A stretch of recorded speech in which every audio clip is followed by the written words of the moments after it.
Can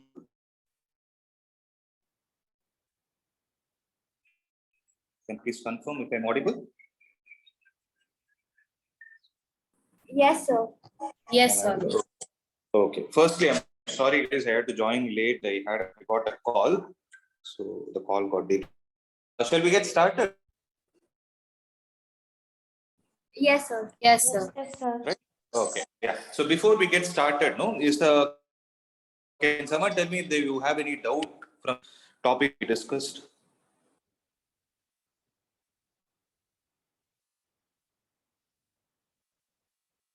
No, sir. So any doubts from the topics that say very good. Okay. So today mostly will be that are left out are nuclear fission and fusion. Okay. So this nuclear fission and fusion are basically called as nuclear reactions. So you already know what reactions are, right? You would have learned in your chemistry. Oh, sorry, wait. Are you guys able to see my screen? No, No, sir. No, sir. Now is it visible? My voice is breaking. Okay. Try to work on it. Is it better now? Yes, sir. Now it's better. Now it's better. Okay. So nuclear reactions, like you would have already heard about reactions, right? You would have learned in your chemistry. So those are called as chemical reactions. So what do you think is the difference between a chemical reaction and a nuclear reaction?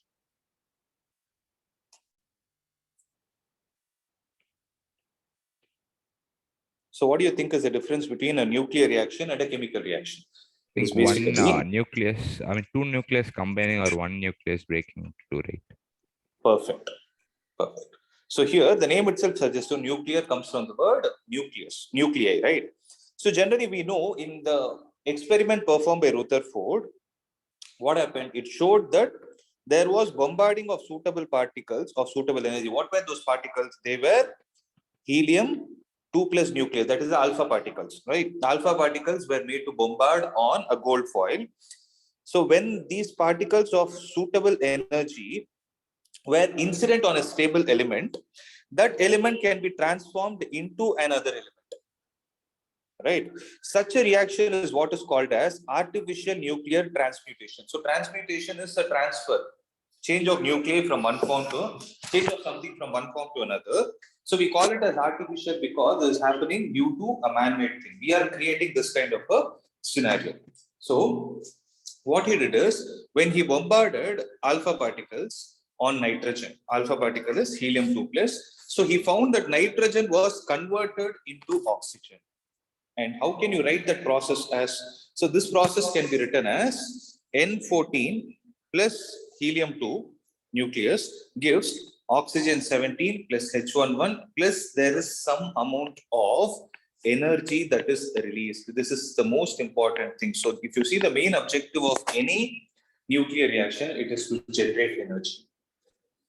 Okay, so this is where we are going to study about such process in which change in the nucleus takes place are called as nuclear reactions, right? Generally, this Q is there, right? The Q is what is called as the Q value of the nuclear reaction.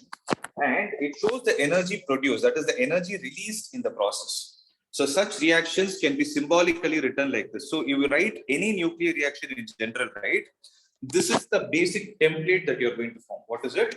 Capital A plus small a gives you capital B plus small b plus Q. Or you can write it like this, capital A in the bracket, A comma B, and you will get capital B. Okay. So then what you can say is, A is called as the target nucleus. Okay. A is called as the target nucleus, where, capital A is called as the target nucleus, small a is called as the projectile particle, capital B is called as the product nucleus, and small b is called as the emitted particle. Okay, so the energy Q that is liberated in the process is equal to the energy equivalent to the decrease in mass of the process. So you remember yesterday I told you an important concept. I told you, what is it? Binding energy. But the concept of binding energy is coming to existence due to an other important property that is exhibited by that nuclei. What is it? It's called mass. Can you fill the statement? It's called as mass Defect.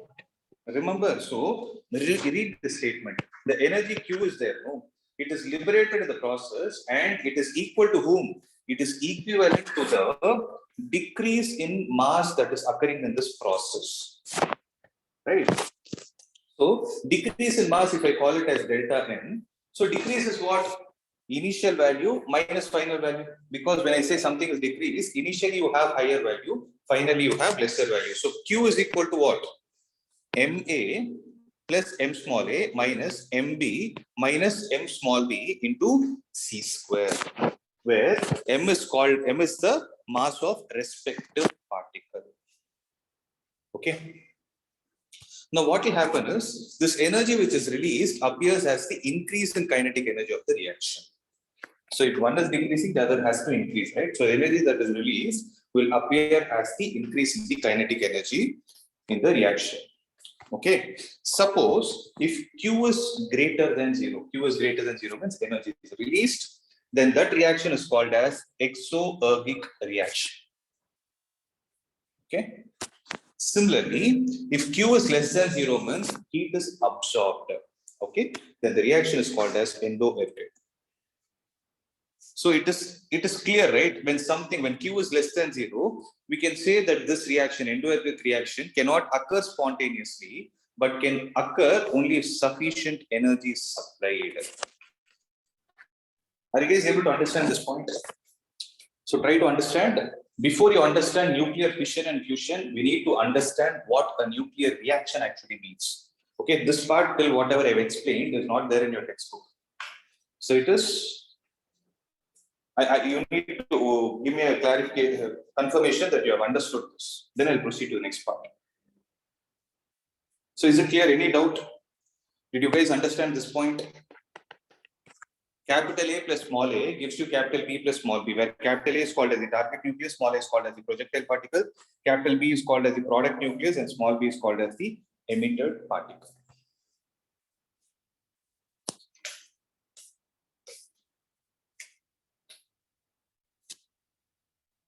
Okay.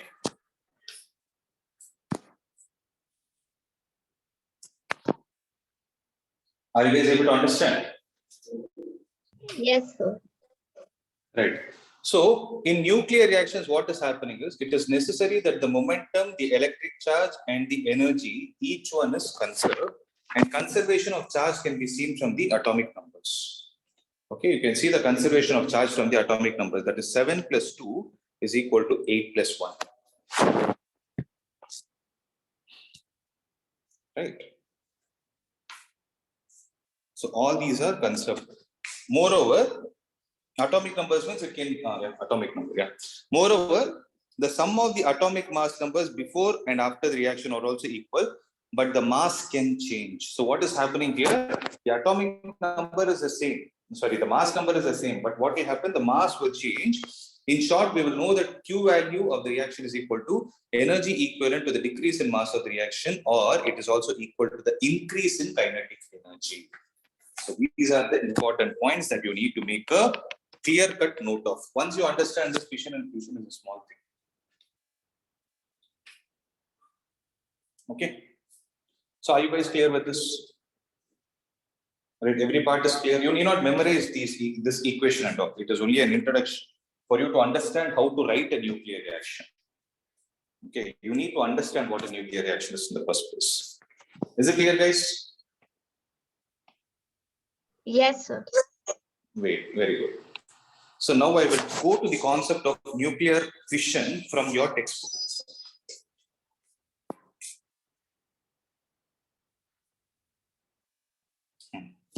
So when I talk about fission, here they have given it as fission, it is basically nuclear fission. So what do you mean by fission reaction? One radius breaking into two or more. Fission is basically disintegration process. So you have a nucleus. That nucleus disintegrates into two different nuclei. Is that what you're trying to say, Nikhilesh? Yes, sir. Okay, so I have a question. The nucleus you're trying to talk about, right? So is that nucleus a stable one or an unstable one? I think it will be an unstable one. Okay, you think it is unstable. That is the reason why this disintegration takes place, correct?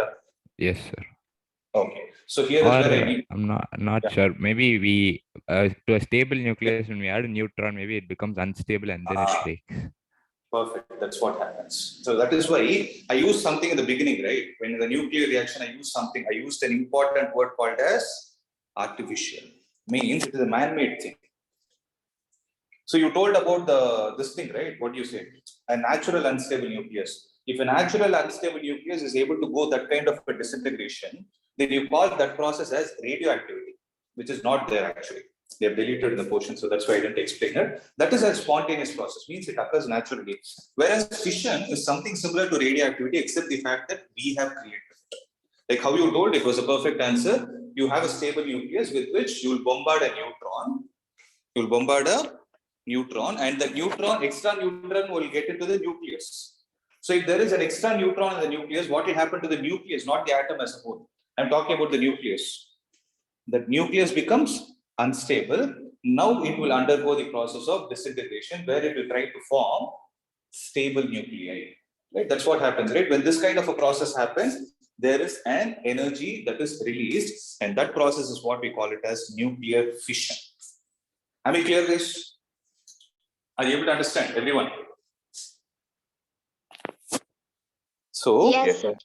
now see, this is what they told the first point. New possibilities emerge when we go beyond natural radioactive decays. Natural radioactive decays means naturally unstable nuclei. If you have textbook, please make a note of it. Naturally unstable nuclei. And study of nuclear reactions are artificial ones, artificial transmutation, which are created by bombarding nuclei with other particles such as proton, neutron, and alpha particle.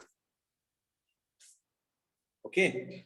A most important neutron-induced nuclear reaction. So this is what is the most proposed nuclear reaction. So this is the one. A neutron-induced nuclear reaction is fission. An example of fission is when uranium isotope, that is uranium-235 nucleus, is bombarded with neutron. It breaks into two intermediate mass nuclear fragments. So what is happening? You have a uranium-235 nucleus, which is a stable one actually. Okay, when that stable one is bombarded with a nucleus, with a neutron, then what will happen is an extra neutron is added to the uranium-235 nucleus, due to which it becomes unstable and we break into two smaller fragments. And what are those two smaller fragments? First, it will become something like this. Uranium-235 plus a neutron will give you uranium-236, which is an unstable one. So when this is unstable, it will go into this one. So it is barium 56 and 144 plus krypton 89 and 36. Okay, plus it will release 3 more neutrons. Now what can happen is, this neutron is that how many neutrons are produced? 3 more neutrons are produced. So we know that, so with this example, we know the fact that if you have a neutron which is bombarded with a stable nucleus, then it will turn into an unstable nucleus. So out of the 3 neutrons released, what if one of the neutrons is again going and bombarding with this uranium-235 nucleus? What do you think will happen? What do you think will happen? It will produce a chain reaction, means it will be continuously in a loop, which is a slightly dangerous process. That is called as a chain reaction. If that kind of a thing happens, then it will turn into a nuclear bomb. Okay, so there should be something called as a controlled mechanism. So that is the point from this example. But what they are trying to say is the same reaction can produce other pairs of intermediate masses also. The same uranium-235, when it is bombarded with a neutron, it can generate uranium-236 with antimony and this thing. I don't know what it is. What is NBDA? Neobium, something they call it, right? How do you pronounce it? Neobium, something's there, no? So that thing plus 4 more neutrons are released. Or as another example, what can happen? This reaction can happen. Okay, so but the important point, as I told you, it is not the reaction that we are going to concentrate upon, not the chemicals, not the elements that are formed. Rather, we are concentrating more on how to calculate these energies. That is what is more important in terms of physics, right? So the fragment products are radioactive nuclei. So what do you mean by radioactive nuclei? Any idea? It So will what are these? decay over time. That is also there. They undergo disintegration. You know what is disintegration by now, right? So what is disintegration? This uranium-236, I can call it as a radioactive element, but it is created artificially. So that underwent disintegration to form barium and krypton, right? Right? In a similar way, the Yes. fragment products are radioactive. So these are the elements which are radioactive nuclei, and they can undergo disintegration and produce beta particles in succession to achieve stable end products. Okay, so they will naturally undergo the process of radioactivity. So the first thing, whatever uranium underwent is called as nuclear fission. But if these particles undergo decay naturally, not decay, if they undergo disintegration naturally, they will try to form the end stable products. Okay, so this is where we are going to concentrate. The energy release, that is the Q value in the fission reaction of the nuclei like uranium, is generally of the order of 200 mega electron volt for fissioning nucleus. So this is estimated as follows. So let us take the nucleus with A is equal to 240. What is A? The mass number.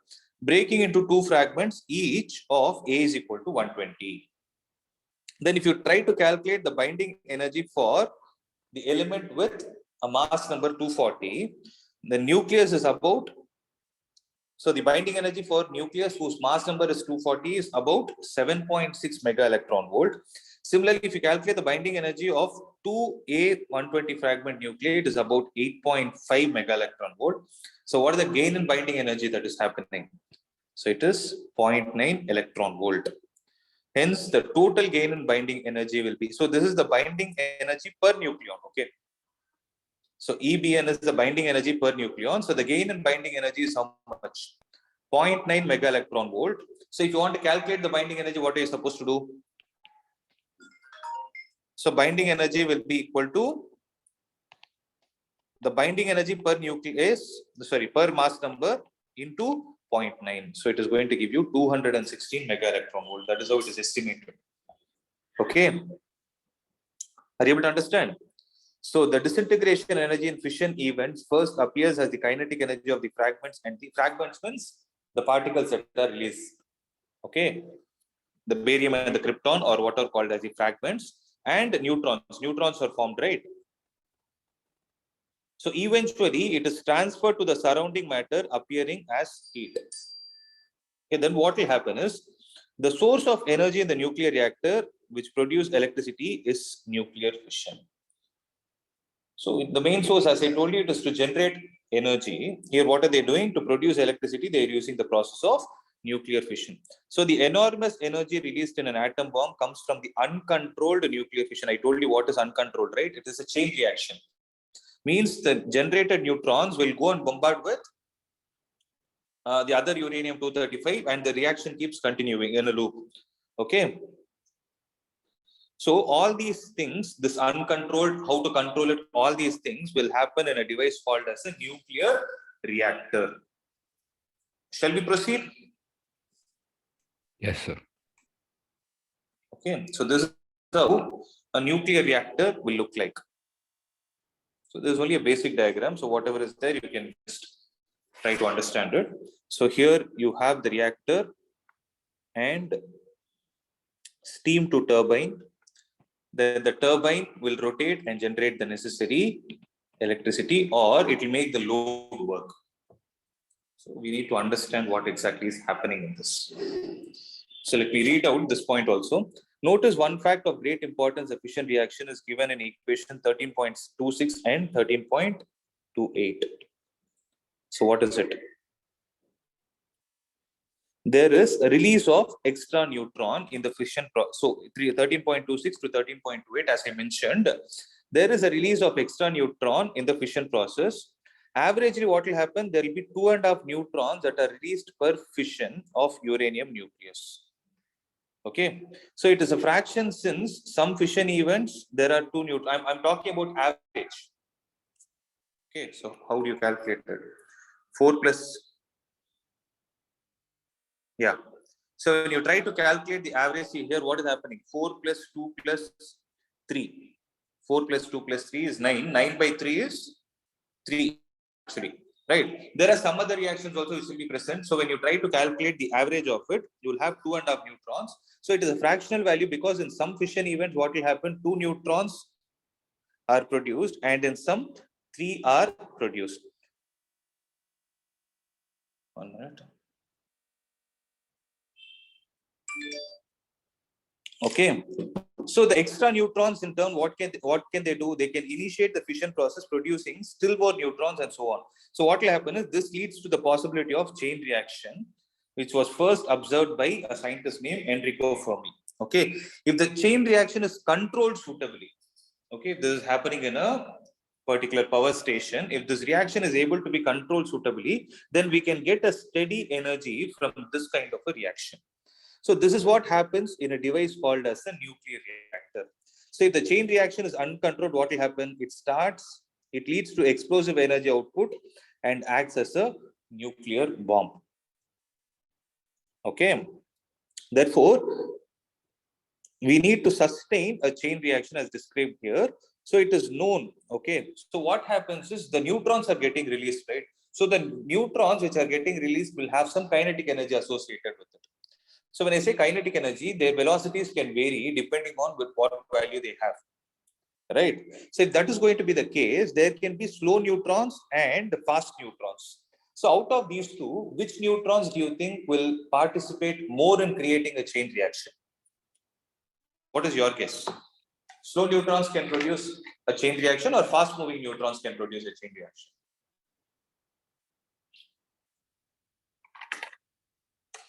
Guess no?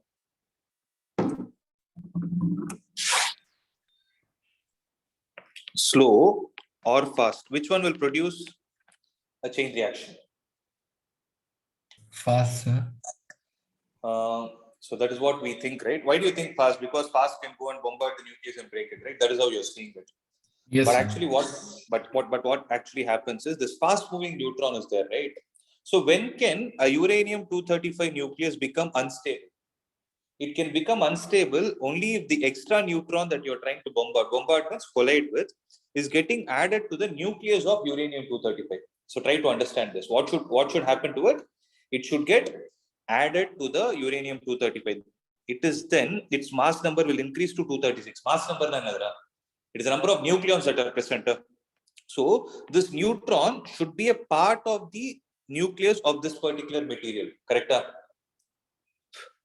If that should happen, then this neutron should move slowly. If it is moving fastly, what will happen is it will pierce through the nucleus. It will not get combined with the nucleus of the uranium-235. Rather, it will pierce and pass out, like how those alpha rays were passing out, right? Because they were very fast. So remember, that is what they told. It is known experimentally that slow neutrons, which are also called as thermal neutrons, are much more likely to cause fission in uranium-235 than fast neutrons. Did you get the logic behind it? Yes, sir. Right? Because see, fast neutrons liberated in fission would escape instead of causing another fission reaction because they're very fast. They don't want to participate in reaction. Okay. So the average energy of neutron produced in the fission is around 2 mega electron volt. So these neutrons, unless they are slowed down, will escape from the reactor without interacting with the uranium nuclei. Unless a very large amount of fissionable material is used for sustaining the chain reaction. Okay. So for that, what you need to do is you need to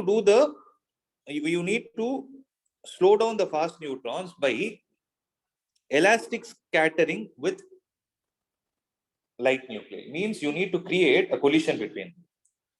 In fact, Shadwicks experiment. So Shadwick is the scientist who discovered neutron. Okay. So in Shadwicks experiment, he showed that in elastic collision with hydrogen, the neutron almost comes to rest and proton carries away the energy. Okay. Just know the fact, that is enough. But you need to understand one fact. What is it? you will always have a fast moving neutron, but if you want to create a controlled reaction, what you need to do is you need to make that fast moving neutron into a slower one. How can you do that? By creating the elastic scattering with light nuclei. If you can do that, you can achieve whatever you want. So this is the same situation when a marble hits a head on an identical marble at rest. So if there is a marble of mass m, there is another marble of mass m which is at rest. If this goes and hits, what will happen is, if it is a head-on collision, what will happen? Then this velocity will get transferred to the second marble, and the first marble will come to rest, and the second marble will start moving with the velocity of the first marble. Do you know this or not? Right, you know this fact, right? This is from the concept of collisions, head-on collision. So in reactors also, they will use the same principle. In reactors, light nuclei called moderators are provided along with the fissionable nuclei for slowing down the fast-moving neutrons. Generally, those moderators which are used are water, heavy water, and graphite. Okay, so the moderators are the elements which are used to slow down this fast-moving process. The moderator do, it does the elastic scattering with the lighter nuclei. There's a back-end phenomenon that is working. So because of the use of moderator, it is possible that the ratio K of the number of fission produced by a given generation of neutrons to the number of fission particles of the preceding generation may be greater than 1. This ratio K is there, no? Have this in your mind. What is it? It is the number of fission produced by a given generation of neutrons to the number of fission of the preceding generation. So the number of fission reaction that the current one is producing to the number of fission which was produced by the preceding one is what is called as the K ratio, and the ratio is greater than 1. So this ratio is called as the multiplication factor. Then it will be helpful to measure the growth rate of the neutrons in the reactor. So for K is equal to 1, what will happen? The operation of the reactor is said to be critical, which is what we wish it to be for steady power operation. If K becomes greater than 1, the reaction rate and the reactor power increases exponentially. Okay, so what we need to do is, you need to have this K ratio almost equal to 1 for you to create a controlled reaction. Okay, unless the factor of K is brought down very close to unity, the reactor will become supercritical and can even explode. Okay. So the reaction rate is controlled through control rods. So what I'm trying to do, if you understand the whole story, right? If I have to break it into smaller things, what is happening when you take a nuclear fission reaction, along with the fragments, what is getting liberated? You have neutrons, right? So how many neutrons do you have? It is not one neutron in the first place. 3 neutrons, 4 neutrons, 2 neutrons. So on an average, there are 2.5 neutrons which are released in an experiment, correct? So if those neutrons are there, there will be fast moving neutrons for which you need to slow down the process. For slowing down, what is the device we are going to use? Or what is the element that we are going to use? It is a moderator. And generally, what are moderators? What are the general moderators that are used? One is water, heavy water, which is deuterium oxide, or graphite. Right, these are the ones that are used. After this, we need to ensure that the K ratio is maintained close to unity, for which you need to control the reaction. So for controlling the reaction, we use rods called as control rods. So the reaction rate is controlled through control rods made up of neutron absorbing material. I'll come to that point. So these are all neutron absorbing materials, means neutrons go and collide with them, they get absorbed, they get sucked inside, right? Absorbing materials such as cadmium.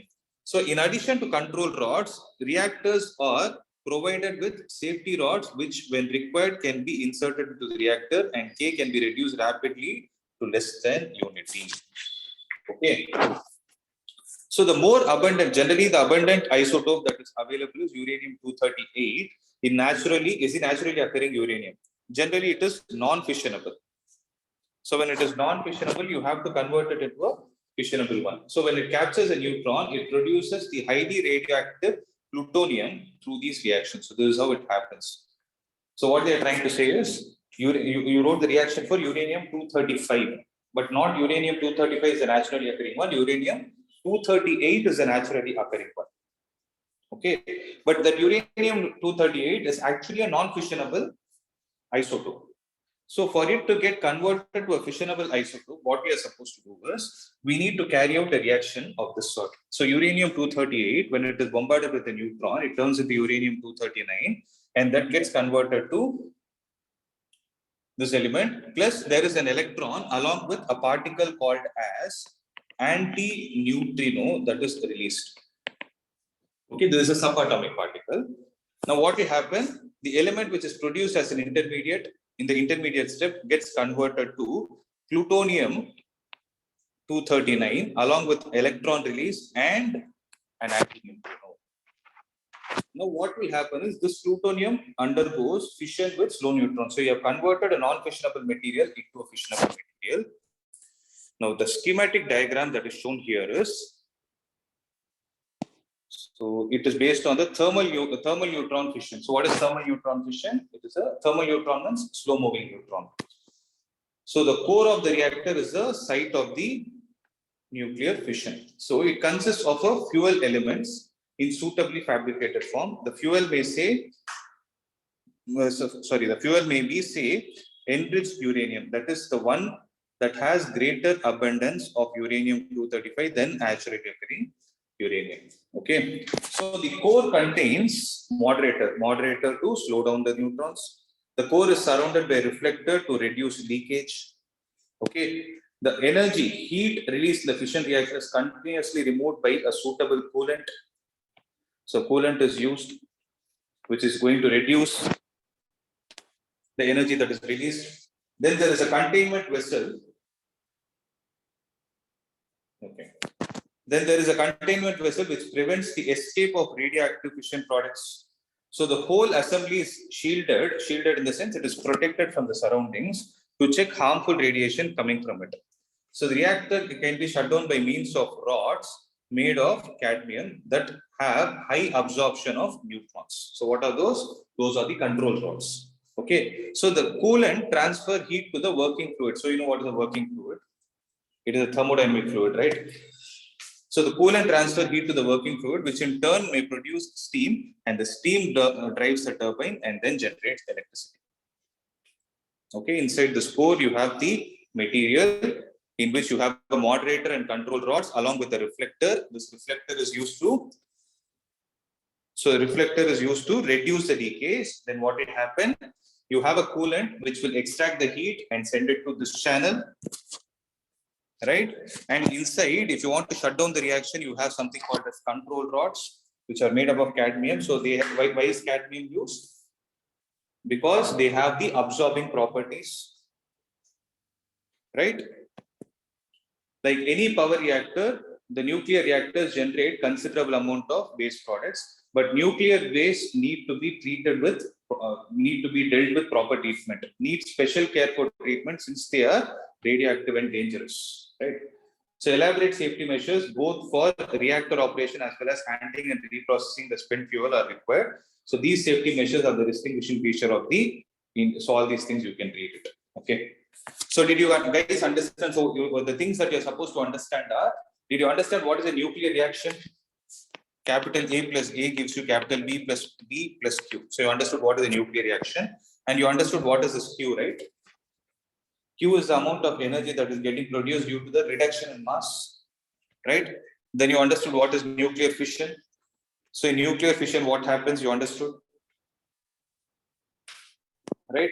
So this, as far as physics is concerned, this is the important term we need to concentrate upon.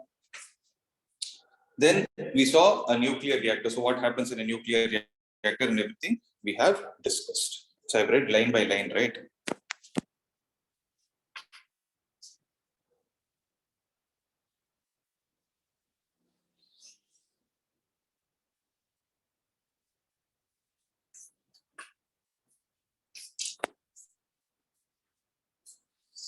Sure, guys. Any doubt?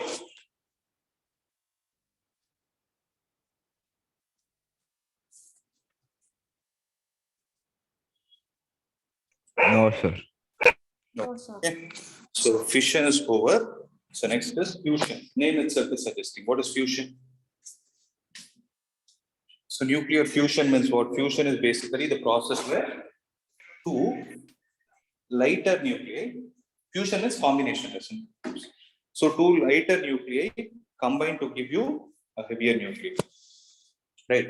When two light nuclei fuse to form a larger nucleus, then what will happen in this process? In this process also, energy is released. Since the larger nucleus is more tightly bound as seen from the binding energy curve. Right. So this is the reason why I explained binding energy curve, though it was not there. If you revisit the concept of binding energy curve, you can see that the larger nuclei will have more amount of binding energy. So more amount of binding energy means what? More stable or less stable?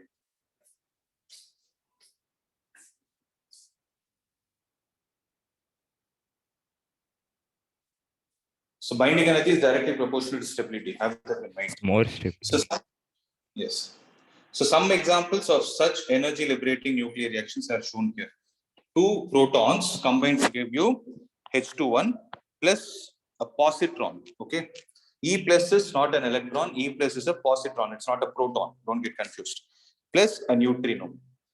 Along with this, there is an energy of 0.42 mega electron volt that is released. Then what can happen? This H21 will get combined with another H21 to generate helium-3 plus a neutron, plus there is a value of 3.27 mega electron volt that is getting released. So after that, what will happen is, so what is happening? So this H21 plus H21 can combine to form H31 plus H11, plus there is a release of 4.03 mega electron volt. So these are all some of the examples of nuclear fusion. Okay, you can just memorize them. They ask you the examples. In my experience, I have not seen many questions where they have asked you to write reactions, but it is better for a safer side, you memorize these equations and write it. We are not concerned about how this has formed because it's not chemistry. We will just go with it. As I told you, our concern is all about this energy. Right. So in the first reaction, what is happening? Two protons combine to form a neutron and a positron with a release of 0.42 mega electron volt. In the second reaction, what is happening? Two neutrons get combined to form the light isotope of helium. In this reaction, what happens to produce form light isotope of helium along with the release of 3.27 mega electron volt. In the third reaction, what is happening? Two neutrons get combined to form a triton. All these are isotopes of hydrogen. Okay, triton and a proton. And a proton along with the release of 4.03 mega electron volt. So for fusion to take place, what is necessary? The two light nuclei must come close enough so that the attractive short-range nuclear force is able to attract them.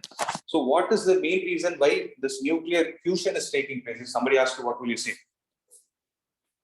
It is because of the short range.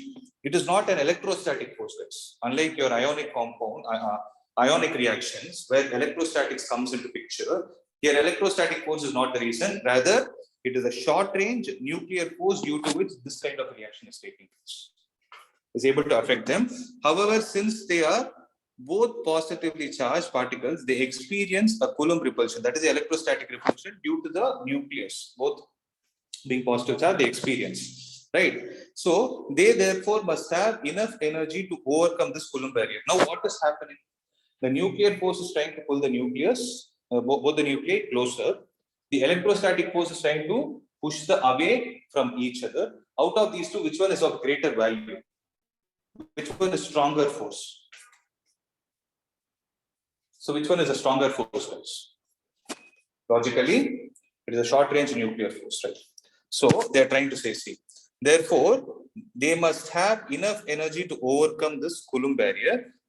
So the height of the barrier depends on the charges and the radii of the two interacting nuclei.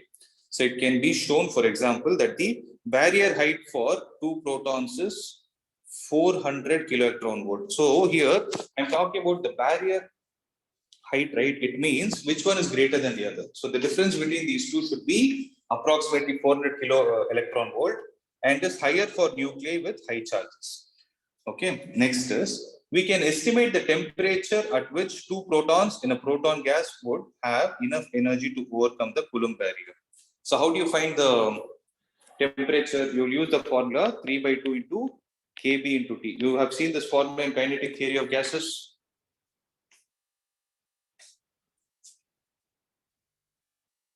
Right? So 3/2 into Kb is what? Kb is called as the Boltzmann constant and T is called as temperature. If you equate that to 400 kilo electron volt, then you will get the temperature approximately equal to 3 into 10 power 9 Kelvin. Okay. So I'll explain till thermonuclear fission. After that, you guys can read it. There is nothing for me to explain this. The same process. Okay. So when fusion is achieved by raising the temperature of the system so that the particles have enough kinetic energy to overcome the Coulomb repulsive force, this is what is called as thermonuclear. So if they ask what is thermonuclear fusion, you should understand this. When fusion is achieved by raising the temperature of the system so that the particles have enough kinetic energy to overcome the Coulomb repulsive behavior, then it's called as thermonuclear fusion. Thermo refers to temperature, nuclear is nucleus, and fusion is combination.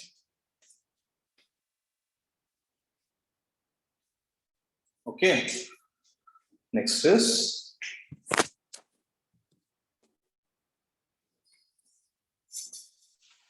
this is another important point. The fusion reaction in the sun is a multi-step process in which the hydrogen is burned into helium. Thus, the fuel in the sun is the hydrogen in its core. So there is something called as proton-proton cycle which takes place, by which this occurs and is represented by this. We call it as proton-proton cycle because proton and another proton is getting combined to produce the final reaction. Okay. So two protons combine to produce deuterium plus a positron plus neutrino plus this amount of energy. Then this positron will get combined with an electron to give you gamma rays. Gamma rays are energies plus 1.02 mega electron volt. Then what will happen is this deuteron will get combined with this proton and it will give you the lighter version of helium nuclei plus gamma radiations plus 5.49 mega electron volt. Then what will happen is the lighter nuclei will combine to form a stable helium nuclei plus a proton and this much amount of energy is getting released. So what they're trying to say is for the first reaction to occur, the first three reactions must occur twice. In which case, two light helium nuclei unite to form ordinary helium nucleus. Okay.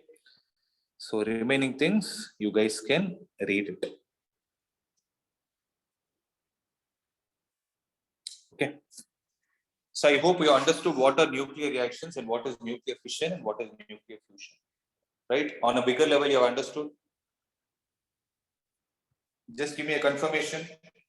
Can I take it as an yes or no? Yes, sir. We did. Yes?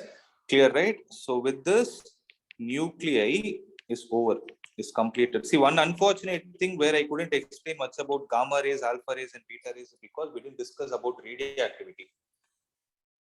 Okay. But remember this thing alone. If you see this gamma, right? Gamma is basically energy that is getting released. Gamma rays is what? They're electromagnetic waves actually. Similarly, you will sometimes see alpha particles. Alpha particles are, and you will see beta particles. You have beta plus and beta minus particles. They are basically positron or electron. So something like this. Okay. I can only tell you the outline. So whatever is required for the exam purpose, you can read. Other things, it is up to your interest.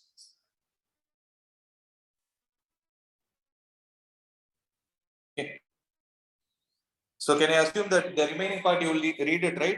These from here till the control thermal, from here till here, you can read it, right, on your own.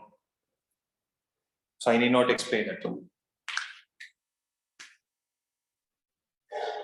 Right. Guys. Okay. On Monday, we will start semiconductors. So maximum by Tuesday to get over. That's a simple chapter. Okay, that's it, guys. Thank can you, wind sir. up. Yeah. Thank you, sir. Thank you, sir.